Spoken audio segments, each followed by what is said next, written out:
ಪೌಷ್ಟಿಕಾಂಶ ಹಾಗೂ ನರವೈಜ್ಞಾನಿಕ ಅಧ್ಯಯನಗಳ ಪ್ರಕಾರ ಕೆಲವು ಆಹಾರಗಳು ಸ್ಮರಣಶಕ್ತಿ, ಗಮನದ ಅವಧಿ ಮತ್ತು ಮನಸ್ಥಿತಿಯನ್ನು ಸುಧಾರಿಸುತ್ತದೆ. ಅದೇ ಸಮಯದಲ್ಲಿ ಕೆಲವು ಆಹಾರಗಳು ಮೆದುಳಿನಲ್ಲಿ ಉರಿಯೂತ ಉಂಟು ಮಾಡುತ್ತವೆ, ನಮ್ಮನ್ನ ದಣಿದಂತೆ ಮಾಡುತ್ತದೆ. ಹೌದು, ಸಾಲ್ಮನ್ನಂತಹ ಕೊಬ್ಬಿನ ಮೀನುಗಳು DHA ಎಂದು ಕರೆಯಲ್ಪಡುವ ಒಮೆಗಾ-3 ಕೊಬ್ಬಿನಾಮ್ಲಗಳ ಅತ್ಯುತ್ತಮ ಮೂಲವಾಗಿದೆ. ಮೆದುಳಿನ ಜೀವಕೋಶ ಪೊರೆಗಳನ್ನು ನಿರ್ಮಿಸಲು ಹಾಗೂ ನರಕೋಶಗಳ ಬಲವನ್ನು ಕಾಪಾಡಿಕೊಳ್ಳಲು ಅತ್ಯಗತ್ಯವಾಗಿದೆ.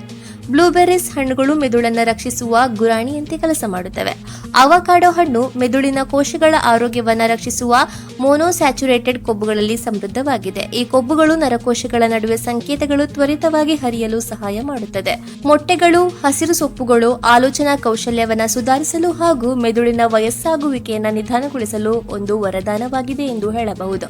ಆದರೆ ಸಂಸ್ಕರಿಸಿದ ಸಕ್ಕರೆ, ಸಂಸ್ಕರಿಸಿದ ಆಹಾರಗಳು, ತೈಲಗಳು, ಕೃತಕ ಸಿಹಿಕಾರಕಗಳು, ಮದ್ಯಪಾನ ಇವೆಲ್ಲ ಮೆದುಳಿನ